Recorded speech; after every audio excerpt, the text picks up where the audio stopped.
IANS এর report, খালেদার জন্য হাসিনার প্রার্থনা, স্বাস্থ্য সংকট নিয়ে গভীর উদ্বেগ। আল জাজিরার রিপোর্ট, -4 সম্পন্ন হাসিনা খালেদা তারেক জয়, থাকবে না রাজনীতিতে। এবার বিএনপিকে 100 গোল দেবে জামায়াত, বিএনপির মাস্টার প্ল্যান ভেস্তে দিয়ে ডক্টর ইউনূসের চমকপ্রদ পদক্ষেপ। এতক্ষণ শুনছিলেন সংবাদ শিরোনাম, এখন থাকছে বিস্তারিত। বিএনপি চেয়ারপারসন ও সাবেক প্রধানমন্ত্রী খালেদা জিয়ার স্বাস্থ্য সংকট নিয়ে গভীর উদ্বেগ প্রকাশ করেছেন তার রাজনৈতিক চিরপ্রতিদ্বন্দ্বী, ভারতে অবস্থানরত আরেক সাবেক প্রধানমন্ত্রী শেখ হাসিনা।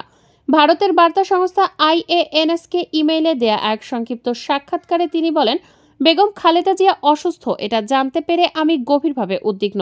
তিনি যেন সুস্থ হয়ে ওঠেন সেই প্রার্থনা করি। ইমেইলে দেয়া এই সাক্ষাৎকার নিয়ে নিজেই রিপোর্ট প্রকাশ করেছে IANS।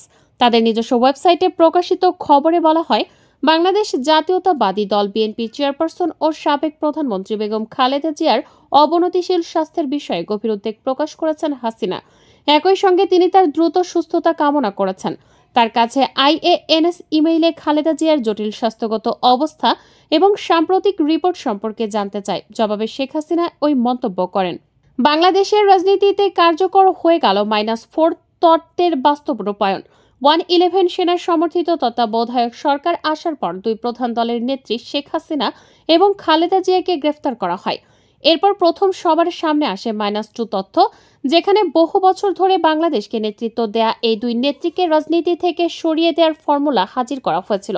রাজনীতির বিশ্লেষকদের অভিমত, মূলত এটি ছিল বিদেশি শক্তিগুলোর তৈরি করা ব্লুপ্রিন্ট, যা বিএনপি এবং আওয়ামী লীগের সংস্কারপন্থীদের দ্বারা আলোচনায় আনা হয়েছিল। তখন বিকল্প হিসেবে উঠে এসেছিল ডক্টর মোহাম্মদ ইউনূসের নামও, কিন্তু তা তখন সফলতার মুখ দেখেনি। 2008-এর নির্বাচনে ঠিক ওই বিপুল ভোটে প্রধানমন্ত্রী নির্বাচিত হন শেখ হাসিনা। বিরোধী দলীয় নেত্রী হচ্ছিলেন খালেদা জিয়া। 2008-এর সেই ব্যর্থতার পর রাজনীতিতে সংস্কারপন্থীদের রীতিমতো নির্বাসন হয়েছিল। সেই মাইনাস তত্ত্ব আবার ফিরে এসেছে 2024-এর গণ অভ্যুত্থানের পর। এবার তার প্রেক্ষাপট এবং বর্তমান রূপ আরও শক্তিশালী এবং কার্যকর। ফিরে এসেছেন ডাক্তার মোহাম্মদ ইউনূসও। 17 বছরের শাসন শেষে বিদায় নিয়েছে আওয়ামী লীগ নির্বাসনের শেখ হাসিনা। মানবতা বিরোধী অপরাধে তার ফাঁসির দণ্ড ঘোষণা করেছে আন্তর্জাতিক অপরাধ ট্রাইব্যুনাল। এছাড়া দুর্নীতির মামলায় কারাদণ্ড এবং আরও অনেক মামলা বিচারাধীন আছে। বিশ্লেষকরা তার বয়স এবং বাস্তবতা বিবেচনায় আওয়ামী লীগ সভাপতির রাজনৈতিক ক্যারিয়ার কার্যত শেষ দেখছেন। আওয়ামী লীগের যেভাবে ভূমিকম্পের মতো পতন ঘটেছে, তাতে দলটির ফিরে আসতে বহু বছর লেগে যেতে পারে। ততদিন ভারতের নির্বাসিত শেখ হাসিনা দলকে নেতৃত্ব দেওয়ার মতো সক্ষম থাকবেন কিনা তা একটি বড় প্রশ্ন।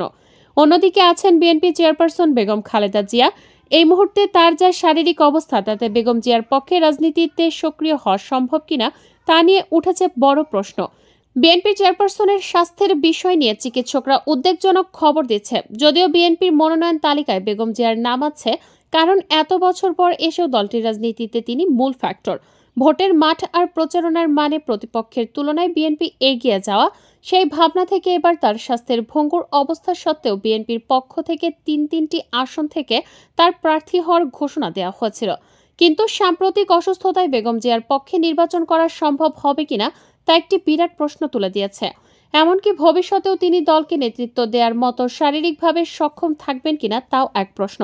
ফলে বিশ্লেষকরা আপাতত খালেদা জিয়াকে মাইনাসের কাতারেই ফেলছেন। এই দুই নেত্রীর মাইনাসের পর রইল বাকি আরও দুজন। একজন বেগম জিয়ার পুত্র বিএনপির ভারপ্রাপ্ত চেয়ারম্যান তারেক রহমান এবং শেখ হাসিনার পুত্র সজীব ওয়াজেদ জয়, যাদের দুজনকেই ভাবা হচ্ছিল দেশের রাজনীতিতে ভবিষ্যৎ দুই কাণ্ডারি। সাম্প্রতিক রাজনৈতিক বাস্তবতায় সবচেয়ে আলোচিত হচ্ছিলেন তারেক রহমান। লন্ডন থেকে দীর্ঘ সময় ধরে দলকে সরকার বিরোধী নেতৃত্ব দান তাকে। 24-এর 5 আগস্টের পর দেশের রাজনীতিতে বলা যায় অপ্রতিদ্বন্দ্বী করে তুলেছিল। তিনি দেশে ফিরবেন, নির্বাচনী লড়াইয়ে দলকে নেতৃত্ব দেবেন, এটি ছিল বিএনপির আপামর নেতৃকর্মীদের সবচেয়ে বড় প্রত্যাশা। কিন্তু এর আড়ালে লুকিয়ে ছিল এক নির্মম বাস্তবতা, যা খালেদা জিয়ার সাম্প্রতিক অসুস্থতার পর প্রকট হয়ে দেখা দিয়েছে। অসুস্থ মাকে দেখার জন্য তারেক রহমানের আগমন যখন দলীয় নেতাকর্মী থেকে সাধারণ দেশবাসীর দাবিতে পরিণত হয়, তখন নিজেই সেই আকুতিতে জল ঢেলে দেন। এক ফেসবুক স্ট্যাটাসে জানান, এমন সংকটকালে মায়ের স্নেহের স্পর্শ পাবার তীব্র আকাঙ্ক্ষা যে কোনো সন্তানের মতো তারও রয়েছে। কিন্তু অন্য আর সকলের মতো এটা বাস্তবায়নের ক্ষেত্রে একক সিদ্ধান্ত গ্রহণের সুযোগ একক নিয়ন্ত্রণাধীন নয়। স্পর্শকাতর এই বিষয়টি বিস্তারিত বর্ণনার অবকাশও সীমিত। এই দুটি লাইন যেন হাজারটি প্রশ্নের অবতারণা করে। তারেক রহমানের দেশে ফেরা নিয়ে নানা ধরনের জল্পনা তো ছিলই, এবার তাতে যেন সায় দিলেন বিএনপির ভারপ্রাপ্ত চেয়ারম্যান নিজেই। অনেকে বলছেন ব্রিটেনে তিনি রাজনৈতিক আশ্রয় পেয়েছেন, এই স্ট্যাটাস ছেড়ে তার পক্ষে দেশে আসা সম্ভব নয়। অনেকে বলছেন তার অজানা নিরাপত্তাহীনতার কথা।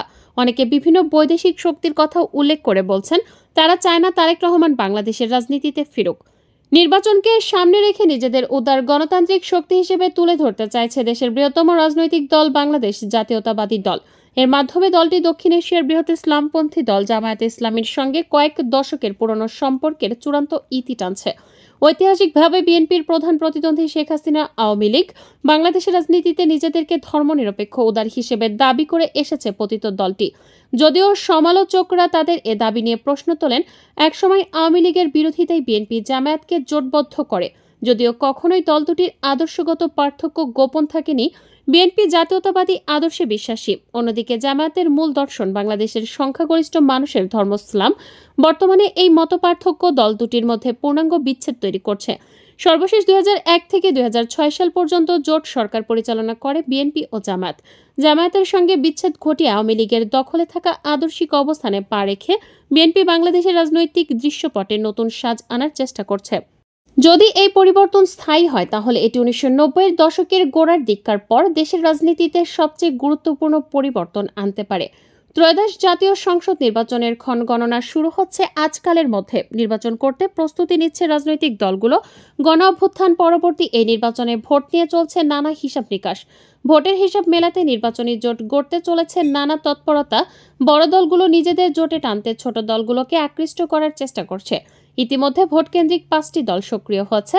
এর মধ্যে আওয়ামী লীগের ফ্যাসিবাদী শাসনের বিরুদ্ধে যুগপৎ আন্দোলনে থাকা সমমনা দলগুলোর সঙ্গে বিএনপি রাজনৈতিক জোট এখনও সক্রিয় রয়েছে।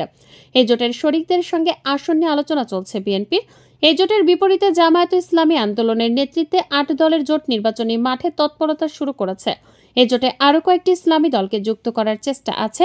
সম্প্রতি এবি পার্টিও রাষ্ট্র সংস্কার আন্দোলনকে নিয়ে 3 দলের জোট গঠন করেছে।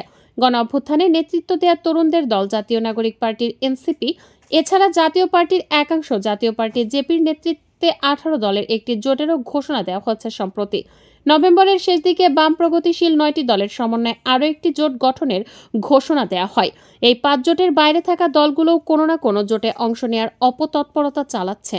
চলছে আসন নিয়ে দর কষাকষি। এনসিপির সঙ্গে জোট গঠনের আলোচনা থাকলেও নুরুল হক নূরের নেতৃত্বে গণ অধিকার পরিষদ এখনো কোনো সিদ্ধান্ত নেয়নি।